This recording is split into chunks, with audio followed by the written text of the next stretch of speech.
नमस्कार दोस्तों, स्वागत है आपका न्यूज वाले में। मैं रोशनी आज आपके लिए लेकर आई हूँ 10 मिनट में देश और दुनिया की 50 बड़ी खबरें जिन पर बनी रहेंगी आज सबकी नजरें।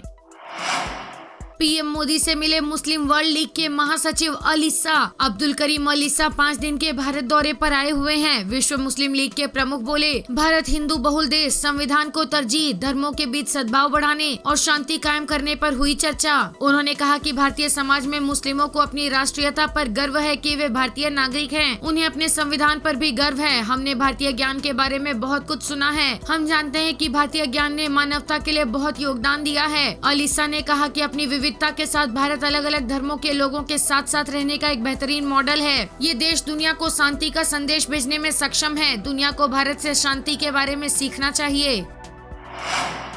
सीएम योगी बोले, 3 महीने में 18 सेफ सिटी वाला देश का पहला राज्य होगा यूपी। मुख्यमंत्री योगी आदित्यनाथ ने राज्य के सभी 17 नगर निगमों और नोएडा को सेफ सिटी के रूप में विकसित करने के निर्देश दिए हैं। अगले 3 माह के अंदर पहले चरण का काम पूरा कर लिया जाएगा। मुख्यमंत्री ने कहा कि सेफ सिटी परियोजना महिलाओं की सुरक्षा पर केंद्रित है। इसे विस्तार देते हुए बुजुर्गों, बच्चों और दिव्यांगजनों की सुरक्षा से भी जोड़ना चाहिए। उन्होंने कहा कि इस परियोजना के माध्यम से प्रदेश में लखनऊ पुलिस कमिश्नरेट के अंतर्गत आधुनिक नियंत्रण कक्ष, पिंक पुलिस बूथ, आशा ज्योति केंद्र, सीसीटीवी कैमरे, महिला पुलिस थानों में परामर्शदाताओं के लिए सहायता डेस्क, बसों में पैनिक बटन और अन्य सुरक्षा उपाय लागू किए जाएंगे। सीएम अशोक गहलोत ने बताया कि पहले फेज में किसे मिलेंगे स्मार्टफोन। गहलोत बोले, जिसने जो मांगा मैंने वो दिया। फ्री राशन किट भी इसी महीने से मिलेगी। अशोक गहलोत ने इसी महीने से 90 लाख से ज्यादा परिवारों को फ्री राशन किट देने की शुरुआत करने की घोषणा की। उन्होंने कहा, इस महीने 20-25 तारीख से हम फ्री राशन किट बांटने की कोशिश कर रहे हैं। 1 करोड़ 35 लाख महिलाओं को फ्री स्मार्टफोन देंगे। पहले फेज में इसी महीने से 40 लाख महिलाओं को 5 से 7 हजार रूपए का स्मार्टफोन देंगे। फ्री राशन किट राशन की दुकानों से ही मिल जाएगी। फ्री राशन किट राशन की दुकानों से ही मिल जाएगी। गहलोत ने कहा, पहले फेज में विधवा, एकल महिला, स्कूल जाने वाली 10वीं 12वीं की बच्चियों को पहले मोबाइल दिए जाएंगे। फडणवीस पवार के साथ बैठक के बाद बोले सीएम शिंदे, जल्द होगा कैबिनेट विस्तार। उद्धव ठाकरे पर कसा तंज। सीएम शिंदे ने कहा कि बहुत जल्द कैबिनेट का विस्तार किया जाएगा। सीएम शिंदे ने देवेंद्र फडणवीस पर उद्धव ठाकरे की टिप्पणी की निंदा की और कहा कि उद्धव ठाकरे साल 2019 में शिवसेना के संस्थापक बाला साहब ठाकरे के विचारों को छोड़ दिया और कुर्सी के लालच में सब कुछ भूल गए। वो देवेंद्र फडणवीस के बारे में क्या बोल सकते हैं।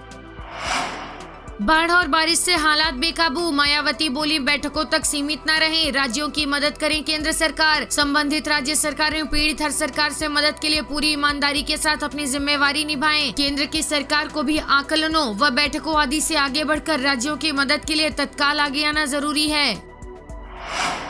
दिल्ली हरियाणा में बाढ़ का खतरा, पहाड़ों पर कहर, कुल्लू में फंसे हजारों सैलानी। 4 धाम यात्रा फिर बाधित। रेगिस्तानी राज्य राजस्थान से लेकर पहाड़ी राज्यों तक में गंगा, यमुना व ब्यास समेत सभी प्रमुख नदियां उफान पर हैं। शहरों, कस्बों, गांवों और खेतों में पानी घुस गया है। हजारों हेक्टेयर फसलें बर्बाद हो गई हैं। हिमाचल के कुल्लू के पर्यटन स्थलों मनाली, मणिकर्ण व बंजार में 17,000 सैलानी फंसे हैं। बुंदेलखंड एक्सप्रेसवे पर चलने के लिए चुकाना होगा 3,900 रूपए का टोल। 6 प्लाजा पर कटेगा टैक्स। एक्सप्रेसवे पर सुरक्षा और आपातकालीन स्वास्थ्य सेवाओं के लिए रात दिन पुलिस पेट्रोलिंग व एम्बुलेंस की गश्त का रास्ता भी साफ हो गया है। एक्सप्रेसवे पर वाहनों को टोल टैक्स के रूप में 600 रूपए से 3,900 रूपए तक देने पड़ सकते हैं। इस पूरे हाईवे में 6 टोल प्लाजा बनाए जा रहे हैं। भारतीय सेना चौथी सबसे ताकतवर। भारत के पास 3,311 तोपें। अमेरिका और चीन हमसे पीछे हैं। टैंक लगभग बराबर। भारत के पास दुनिया की चौथी सबसे शक्तिशाली सेना है। सबसे शक्तिशाली सेना में अमेरिका पूरी दुनिया में पहले स्थान पर है, दूसरे नंबर पर रूस, तीसरे पर चीन और 5वें स्थान पर ब्रिटेन है। भारत ने चौथे स्थान पर अपना कब्जा बनाए रखा है। पिछले साल भी इस सूची में भारत चौथे नंबर पर ही था। 6वें पर दक्षिण कोरिया, 7वें पर पाकिस्तान, 8वें पर जापान, 9वें पर फ्रांस और 10वें स्थान पर इटली है। अशोक गहलोत ने पीएम मोदी पर कहा, दिल्ली वाले कहते हैं हमारी सरकार डबल इंजन की सरकार है। उनका एक इंजन तो फेल हो रहा है। इंजन तो ये है, हमारे यहाँ सिंगल इंजन की सरकार होते हुए भी हम वो काम कर रहे हैं जो देश के अंदर डबल इंजन की सरकार नहीं कर पा रही है। वो काम राजस्थान में हो रहा है। गहलोत ने कहा, हम इतनी स्कीम्स लाए हैं, इतना विकास किया है, विधायकों ने जो मांगा है वो दिया है। विधायकों ने कहा कॉलेज दे दो, तहसील दे दो, SDO ऑफिस दे दो, जो मांगा मैंने दिया है। मैंने उनसे कहा आप मांगते मांगते थक जाओगे, मैं देते देते नहीं थकूंगा। ये मैंने कहा था। इतना काम देश के लिए किस राज्य में हो रहा है? वहाँ तो डबल इंजन फेल हो गया, सिंगल इंजन वाली सरकार जो है यही कामयाब है। हेलीकॉप्टर से हुई चंद्रयान 3 के लैंडर की टेस्टिंग, हर तरफ सोलर पैनल लगाए, पहिए मजबूत किए, चंद्रयान 2 की गलतियों को सुधारा। 2019 में चंद्रयान 2 की आंशिक सफलता के बाद 4 साल में इसरो ने लगातार ऐसे परीक्षण किए जिनसे चंद्रयान 3 की हर संभावित खामी से निपटा जा सके। लैंडर में 5, रोवर में 2 यंत्र हैं। ये तापमान, मिट्टी व वातावरण में मौजूद तत्व व गैस ढूंढेंगे। इसके लिए सॉफ्ट लैंडिंग जरूरी है ताकि रोवर से लैंडर, लैंडर से ऑर्बिटर और ऑर्बिटर से इसरो तक इलेक्ट्रॉनिक सिग्नल मिलते रहें। बागेश्वर धाम के पीठाधीश्वर पंडित धीरेन्द्र कृष्ण शास्त्री ने कहा कि कुंभकर्ण की नींद सो रहे हिंदुओं को जगाने की जरूरत है और ये कोशिश कर रहे हैं। उन्होंने कहा कि वो किसी को भड़का नहीं रहे हैं, जबकि हिंदुओं को खुद को पहचानने और सनातन परंपराओं और संस्कृति को लेकर सजग कर रहे हैं। उन्होंने आगे कहा कि देश के 100 करोड़ हिंदुओं में से 2/3 हिंदू भी जाग गया तो भारत को हिंदू राष्ट्र बनने से कोई नहीं रोक सकता। भारत को हिंदू राष्ट्र बनाने को लेकर सरकार की रुख पर धीरेन्द्र शास्त्री ने कहा कि हम कागज पर नहीं बल्कि लोगों के दिलों में हिंदू राष्ट्र चाहते हैं। 2/3 हिंदू जाग गए तो सरकार अपने आप उनकी बातें मानेगी और ये संशोधन होकर रहेगा।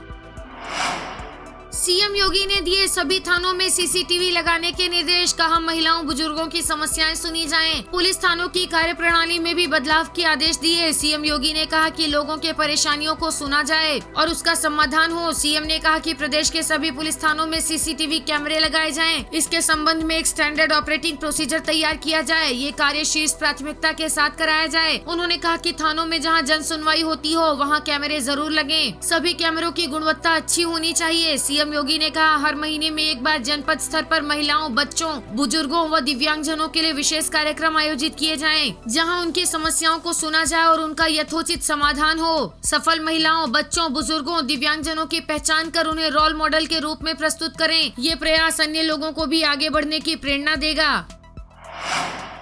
केंद्र सरकार पर बरसे केजरीवाल, बोले जब चाहे व्यापारियों को जेल में डाल देगी सरकार। अरविंद केजरीवाल ने कहा व्यापारियों का एक बहुत बड़ा हिस्सा जीएसटी नहीं देता, कुछ मजबूरी में, कुछ जानबूझकर। केंद्र सरकार ने कुछ दिन पहले जीएसटी को भी ईडी में शामिल कर दिया। यानी अब अगर कोई व्यापारी जीएसटी नहीं देता तो ईडी उसे सीधे गिरफ्तार करेगी और बेल भी नहीं मिलेगी। जीएसटी प्रणाली इतनी जटिल है कि जो लोग पूरा जीएसटी भी दे रहे हैं उन्हें भी किसी प्रावधान में फंसाकर जेल में डाला जा सकता है। यानी देश के किसी भी व्यापारी को केंद्र सरकार जब चाहे जेल भेज देगी। ये बेहद खतरनाक है। व्यापारी व्यापार करने के बजाय अपने को ईडी से बस बचाता फिरेगा। देश के छोटे व्यापारी भी इसके चपेट में आ जाएंगे। कोई व्यापारी नहीं बचेगा। ये देश की अर्थव्यवस्था के लिए बेहद खतरनाक है।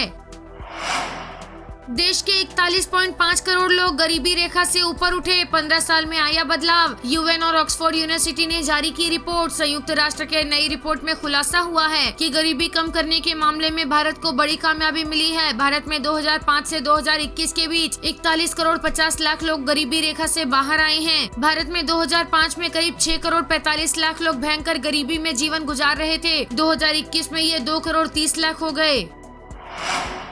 पाकिस्तान को सऊदी अरब से मिला $2 अरब कर्ज, 11 महीने बाद फैसला। आईएमएफ से डील पर भी लगेगी मुहर। पाकिस्तान के विदेशी मुद्रा भंडार यानी फॉरेक्स रिजर्व में बढ़ोतरी हो रही है। सऊदी अरब ने स्टेट बैंक ऑफ पाकिस्तान के खजाने में $2 अरब डिपॉजिट करा दिए हैं। सऊदी अरब के क्राउन प्रिंस और प्रधानमंत्री मोहम्मद बिन सलमान ने कुछ महीने पहले शहबाज शरीफ से वादा किया था कि वो पाकिस्तान को $2 अरब लोन देंगे। कूनो नेशनल पार्क से फिर आई बुरी खबर। अब एक और चीते तेजस ने तोड़ा दम। ये चीता कूनो पार्क प्रबंधन के मॉनिटरिंग के दौरान घायल अवस्था में मिला था। उसके गर्दन के ऊपरी हिस्से में चोट के निशान देखे गए थे। साउथ अफ्रीका से लाए गए चीता तेजस को कूनो के बाड़े नंबर 6 में रखा गया था। जानवरों के डॉक्टर ने मौके पर जाकर तेजस चीते का मुआवना किया तो घाव को गंभीर रूप में पाया। इसके बाद तेजस को बेहोश कर उपचार करने के लिए रवाना किया गया। मौके पर पहुंचे डॉक्टर ने करीब 2 बजे नर चीता तेजस को मृत पाया। बता दें कि कूनो नेशनल पार्क में अब तक 4 चीतों और 3 शावकों की मौत हो चुकी है। अब पार्क में कुल 16 चीते और 1 शावक बचे हैं। टीएमसी की पंचायत चुनाव में प्रचंड जीत, दूसरे स्थान पर रही बीजेपी। बंगाल में टीएमसी का दबदबा कायम, 34,000 से अधिक सीटों पर विजयी। भाजपा चौथाई तक ही पहुंची। पश्चिम बंगाल पंचायत चुनाव के घोषित नतीजों के मुताबिक तृणमूल कांग्रेस अपने वर्चस्व को कायम रखने में सफल हुई। 2 साल पहले टीएमसी ने विधानसभा चुनाव में लगातार तीसरी बार जीत दर्ज की थी। मतगणना काफी हद तक शांतिपूर्ण रही, लेकिन भांगर में बम फेंके जाने सहित छिटपुट घटनाओं के कारण ये प्रभावित हुई।